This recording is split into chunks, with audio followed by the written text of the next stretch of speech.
And we're back. Game number 2 of this best of 5. Cloud9 taking on Evil Geniuses. It's a single elimination $15,000 Dota 2 tournament. The Game24 Invitational, powered by NVIDIA. I'm AC, and that's Trout. We just saw game 1, and really EG just capitalized on every aspect of Cloud9's weaknesses. Cloud9, we saw good performances here and there. Certainly Eternal Envy played well. Bone 7 had a bit of a rough outing, but they just never at all felt like they were going to get any momentum. Fatah in mid on the gyro, never for a minute really felt relevant at all in that game. His item development is extremely slow, and EG just never really ran out of steam. Moving ahead to game 2 now, a similar look coming out of EG. They have 2 of the same heroes they ran in game 1, but it looks like a total change-up for Cloud9 as they go Lich and Morphling. Yep, EG with Dire once again, and got the Death Prophet for first pick, as Cloud9 chose second pick. More of the same, man. Like I think giving these kind of heroes to EG, especially on Dire, is just asking for a beating. I really do. I feel like EG's so good at Dire and so good at abusing Roshan. Not to mention on top of all that, just Death Prophet is in this metagame like top 5 heroes. This hero is so strong. And RTZ knows exactly how to play it, as most players do. It's not a very difficult hero to play. It really isn't. You just go out, farm, and take objectives with him. It's one of the good things about this hero is a lot of heroes can farm, and then you have to get some maybe key items, and then maybe farm more and find a right opening. But Death Prophet, you farm and you take objectives. That's it. There's no middle ground. It's very cut and dry. It's very easy to play. And it's also very effective. So when you combine that with a good player like Arteezy, it just makes it that much more difficult to play against. And then Nature's Prophet, for obvious reasons, on for Universe. It's such an amazing hero so far from EG. And then for Cloud9, the response is Lich Morphling? I don't know about that. I find that very, very curious. We'll have to see how the rest of their draft unfolds, or maybe they have some kind of plan in mind. Yeah, I was hoping your, pro level game knowledge would enlighten me. The Lich Morphling, especially coming out in this order right now, is kind of baffling to me. I mean, the Morphling just takes a long time to come online. And yes, he can be disgusting whenever he gets his items up. If he gets a Linken's, an Ethblade, whatever, that's fine. But it does take a long time for him to really begin to hit that stride. And that's assuming that you're not constantly pushed under your own towers, which is very often the case when you're up against a Death Prophet and a Nature's Prophet. And they let the DP slide, banning instead the Lycan and the Razor. So they had to anticipate that they were going to see another Death Prophet. And there's no reason not to guess that if it's not going to be a Nature's Prophet coming out for Universe, they may get the Shadow Shaman again for Zai, etc. Although I guess that's kind of dumb to say because Shadow Shaman was banned. But anyway, the point stands. Is you show these 2 picks, and now EG is going to feel very comfortable at just trying to pour things on. And Lich, as good as he can be to win you a lane, is, kind of limited in what he contributes, especially against heroes like Nature's Prophet, who are almost always going to have treants in the fight, meaning there's a lot more targets for your ulti to bounce to, and suddenly it loses its effectiveness. But they do shore things up a bit now with a Brewmaster pick in 3rd position. Well, it definitely makes their lineup like 10 times better with the Brew. I think Brew is... I don't even know why he went unbanned this long, to be honest. I think Brew is extremely strong still in this meta. It makes me wonder why they didn't just pick like Lich Brew. Like, I don't think that Evil Genius is going to ban out Morphling, although maybe they could have. But Lion picked up a fantastic hero against Morphling in particular. It's also good against Brew. If you get an early blink up on the Lion, or just find the right positioning, get that instant hex up onto them, and disable them. I will say, as you mentioned, as it does take a long time to get Morphling online, if he does get the Ethblade, Burst is one of the few tools that can take out a Death Prophet. Heroes that burst well. So Morphling with an Ethblade, heroes like Lion, for example, with just any kind of burst, PA almost, any hero that bursts someone down quickly is a very good counter to Death Prophet. You don't want to take long, drawn-out fights against Death Prophet. That's the opposite of what you want to do. So, if Morphling does get his farm, it could be a good tool. I just think picking Lich as first, like in your first 2, is weird because, like, I think it gives the other team a lot of time to think about how they want to approach the lanes, because Lich seems to be more effective when picked later because it screws up the laning phase, right? And the strategy of the other team as far as how they want to lane. But when you pick them early, I feel like it gives them more time to think about how they want to approach dual lanes or something like that. Yeah, they're going to come out with a Bane pick now, just to build on the points you made about the Lion. Lion's also excellent against any hero that's going to build Linken's. He can pop Linken's so effectively, especially with like Mana Drain. I'm pretty sure Mana Drain pops Linken's, correct? Yes. Yeah, exactly. I just wanted to make sure I wasn't talking out of my head there. But But yeah, so I mean, like Mana Drain's got a good range on it. It's very good at popping a Lincolns. It's still leaving you with 2 disables, so that's something they're going to be able to rely on, especially with the Blink, as you had said. The Blink, Mana Drain, Hex, very quickly to take him out of a fight. To build on your point about Burst as well, you know, I'm like you. I like a Brewmaster pick, but, you know, instead of like a Morphling, wouldn't something like if you wanted to maybe safe lane the Brew or maybe safe lane a Tinker? Like Tinker to me would be great against this. It makes it hard to push. Now EG with more push, grabbing the Pugn out. But you grab a Tinker, you have March of the Machines that is going to be able, March of the Machines and a Global Presence to help deal with split push from the Prophet. It makes it more difficult for EG to just stand in lane and shove down towers. And, you know, instead you have Lich who, I mean, like the hero's really good in some situations, but this feels thin to me, especially with the Bane pickup. As good as Bane is as a support in general, he tends to be kind of a setup support. And as of right now, I don't know what that Bane's going to set up. Yeah, I usually like Bane pickups. Usually when I see Bane, I'm like, oh, this hero never gets any more love, but I don't quite like him here.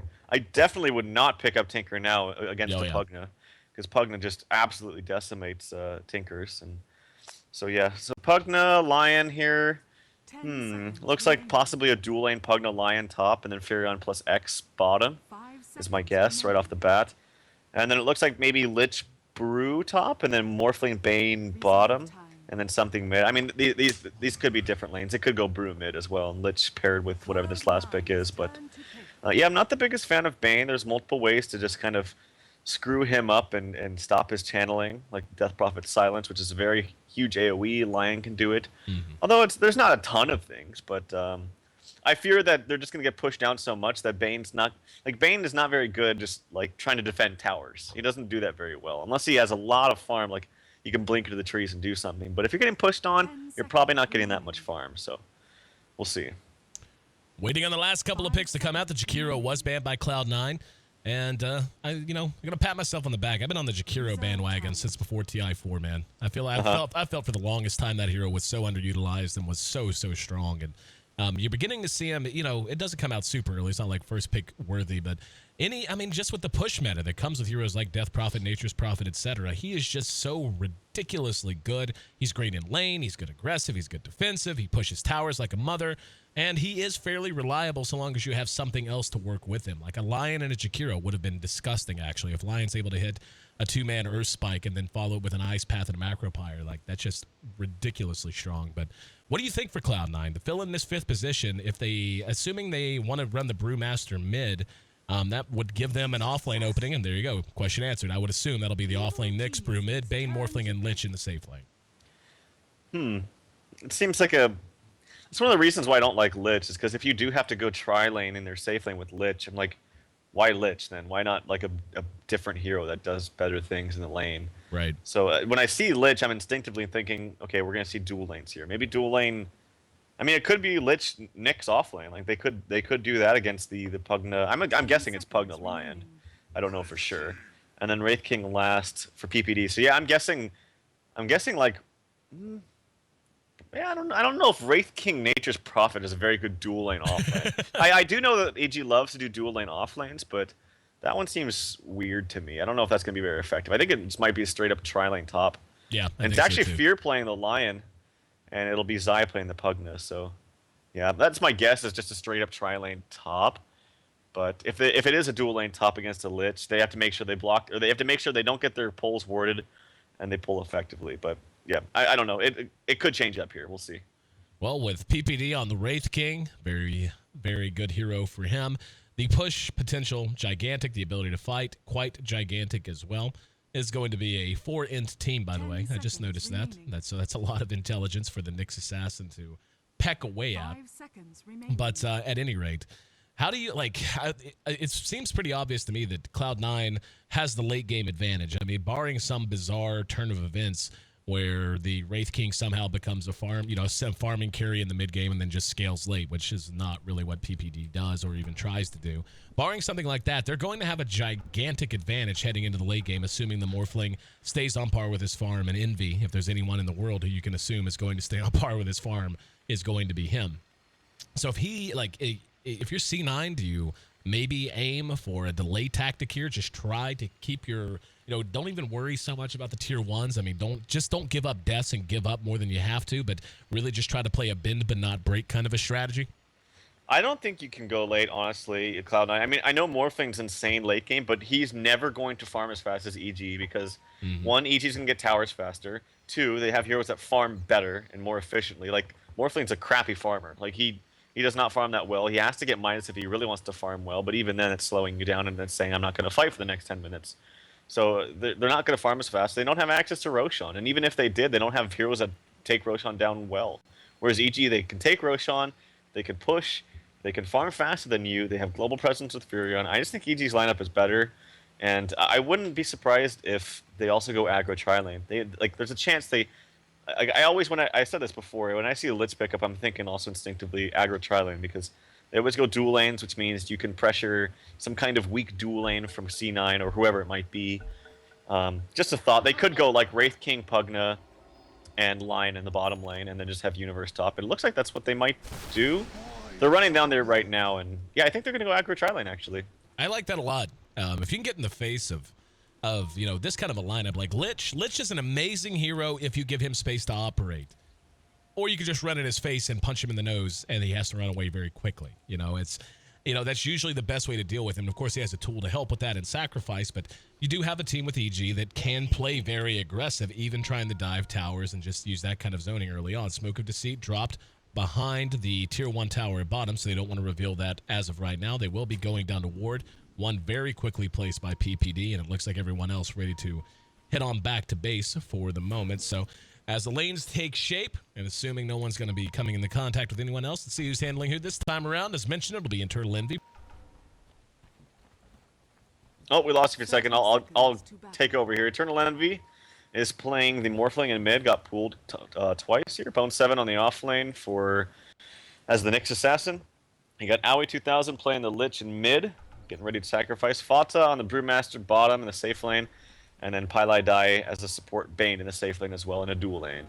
Other side of the river, EG will have PPD handling the Wraith King, rather. It'll be Fear playing on the Lion, as you had mentioned before. It's going to be Universe once again back on the Nature's Prophet. Pugnal will be played by Sai, and in mid for the second game in a row, Arteezy handling the Death Prophet. And they are going to do some dual lanes here, except it's not going to be the Furion Wraith King dual lane. And actually, I'm completely wrong. It's going to be offlane Pugna. So Zai playing the offlane Pugna, and then they're going to do some kind of ganking stuff. Do they have a smoke on somebody? They do. Okay, yep. Here we go. This seems very typical of EG, especially when you know what you're up against, which is some kind of weak dual lane here. This could be very, very deadly for Cloud9. And honestly, this is kind of the start that they had last game as well, in the same position. PPD and Fear moving down. Yeah, it is almost identical, and Pylai Dai could be in a lot of trouble here. Fear's up front. He did take Hex level 1. They're going to immediately ping it out and run, though. That was a bad route for Fear to go. Yep. And also, PPD should be leading up. Well, I mean, I guess Fear does have boots, but he needed to walk down and then to the right, but he walked, like, over the tree. Not the best pathing. Yep, I just checked by the rangefinder. Honestly, didn't know. But Wraithfire Blast has a bigger range than Hex, it looks like, if you hover over the abilities themselves. Yeah, it does. And yeah, usually Wraith King would lead, just simply because he had boots. They wanted Fear to go, but just not the right path there. As a result, they waste their smoke cake and had a DD rune on top of it. It would have been 100% a kill, maybe even a double kill if they played their cards right. No, they're not done. PPD not about to abandon the lane. Moves back down towards mid. Going to try to interrupt this pull. Knows now's the time. And Pylai Dai trading blows with him. Phaethos over there. And Fear over on the side as well. Uses the brain sap on PPD, but doesn't look like Peter's too worried about it. I think Peter should be careful. Yeah, I think Peter should be good Hex. Fear really bailed him out. If the clap lands, they probably are able to kill him because brain sap would have been coming off cooldown just as he was recovering. And that might have been enough burst to finish him off. But Peter getting a little help from his buddies. Let's talk about speaking of other matchups, in mid, Arteezy is going to end up dying as that Lich pick played by AUI gets the job done. Looks like he came out with a Frost Blast at one point and was able to clean them up. So first blood drawn by C9. That's definitely what you want if you want to keep that Death Prophet down. Absolutely, yeah, you definitely want that. PPD is screwing with the pulls here of Pylai Dai. They didn't ward the pull camp, so he has to do it manually. He's taking so much damage as Peter. And Pylai Dai's taking a lot of damage as well. There is a Hex, no other damage. He gets the brain sap off. And we'll have to see. Oh, that's a lot of damage. One more auto attack with Peter. Oh, good body block. Couple of auto attacks in the back by Sphere time. He's going to turn and give an auto attack or two as well. Pilot Eye is going to end up tracking him down. This should be 2-0 and will be, as PPD bailed out Fear, but little over-aggression from the support play out in that aggro try. And yeah, PPD just says hell with it. I'm going elsewhere. Yeah, well, it's because they didn't ward the pole, so he feels like he has to screw with them, but he was like way too aggressive. If they just warded the pole, he doesn't have to do that at all. And Envy's coming up with the, Peter's dead again. Hellfire blast off. Envy has waveform. He'll use it to clean it up. Yeah, oh boy. 0-3, or excuse me, 0-2 for just PPD, while 0-3 for EG to start this second game. And C9, I mean, what more could you ask for, man? I mean, they kill Arteezy, then they get a couple of kills on a Wraith King. And the Nyx Assassin got that kill, and his CS was definitely lower than Universe's, but he'll love that extra gold if he gets mana boots too. Universe isn't going to have the easiest time that he did once starting off, so Peter not having the greatest game early on. Those deaths, especially that first one, should not have happened. Like, they didn't have vision of that haste rune of the Morphling coming up top, but that first one, I don't know what he was trying to accomplish there. He is not very tanky level 1 like that. He needs a stout shield. We see both teams were actually thinking the same thing mid. AUI was still hanging out there. Envy tried to take an angle on Arteezy coming from the north, actually. And in the meantime, Fear was set up over in the trees over here, but neither team willing to take that chance. Invis, though, might be the catalyst for a little more aggression. Fear's going to be the one to take it, it seems, as he picks it up. And he's probably going to double back towards mid. We see that's actually pinged by the Brewmaster, I think, according to the colors. And they should be aware that Fear could be here. Elsewhere, down at bottom, we see Pilot Eye and Phaeton getting in the face of Zai. Yep, they're going to end up zoning him out. And Fear, for the moment, has yet to really make use of it. He's only got half time left. Yep. I mean, they do know it was taken, right? So they're just kind of played a little bit more passive. I'm surprised that Zai's getting pretty good farm, actually, down here. I mean, they were creating some space for him by being a nuisance. Pilot Eye is in a little bit of a harmless way, but he's a very tanky hero in the sense that he can get back some HP, so... Here comes Fear to help out Zai, still under the invis. Phaeton hexed just as he was coming in to clap, and now Fear eating a little bit of auto attack damage. Phaeton still trying to pursue, but just short of level 6, level 5.5. If he had split, he probably would have pursued and dove there. Instead, stays back. Courier still walking around at 5 minutes for EG, as Arteezy not minding, still going to be happy to bottle crow, as is Nita. Speaking of Arteezy, his CS this time in mid, not nearly what it was before, and it's a great showing out of Envy, as he's at 21 to the 14 of Arteezy this time.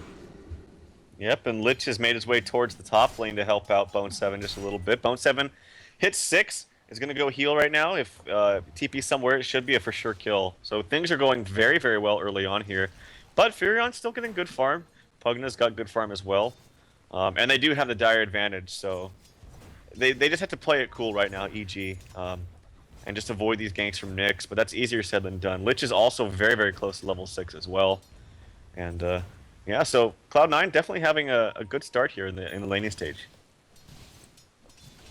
And looks like, yep, going to be a TP down from Bone 7, who did find his 6 in the meantime. He wants to Vendetta and look for a kill on Zai or Fear. They're both under the tier 2 right now. Pilot Eye has made his way down as well. Vendetta just used, so still has a little bit of time left, about a quarter of time. In the meantime, Morphling finds a double damage rune at top. Bone 7 unable to locate a target in that bottom lane, so bullet dodge that time by EG.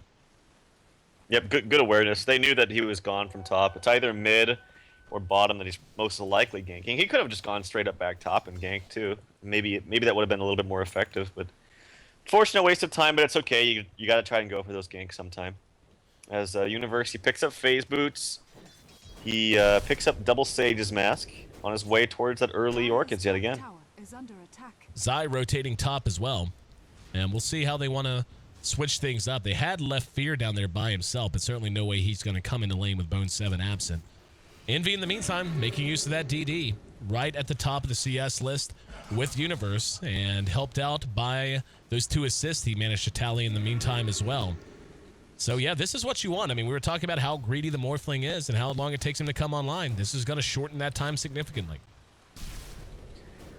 Yeah, I still think it takes them a damn long time to get some real items to burst them down, but if they're able to take some engagement. Bone 7, Vendetta yet again. Sentry Ward just placed. Zai blown to pieces. That's going to be a Chain Frost that doesn't do a lot, but it does enough as Zai shows his face and dies immediately following the engagement from Bone 7. And this early game is all about C9, man. I mean, they are just crushing EG to the tune of a roughly 3,000 gold lead and 3,000 experience lead generated in just the first 8 minutes. Yeah, and even if it was a one-man chain, it's worth it. Like, they stopped the push. Yep. And so the objective is stalled from EG. They, at the same time, I looked around the map, see what else was happening. No one else is really farming in the lanes. Like, Arteezy was sitting in mid, and actually he's not in mid anymore. His Fierce transferred there, but no one was bottom. Free farm for Fata. He's got a blink and 100 gold, so this is kind of a disaster, honestly, early on here for EG. And I really feel like those early deaths on Peter are what really started it. Uh-oh, Pilot Eye's in trouble. He was trying to bait out, or he was trying to dodge the stun. Nice effort. A for effort, but no cigar here. EG gonna push off of that kill, and they've got plenty of push power, and mid looks like AUI and Envy want to push as well, but you are not going to outpush this lineup. A Furion, a Death Prophet, and a Pugna. That tower's down immediately. Bone 7 will hit an Impale on 2. Does some damage, but he's being tracked down now. And Universe gets off the Sprout from distance, and there's going to be the split after the engagement from the Brewmaster. Now he's caught Zai. Zai got the ward down, but it will be targeted by Bone 7. He's still alive for the moment. They're kiting this out fairly well. And yeah, there's finally a rock that'll catch Arteezy, but yeah, this is going to expire.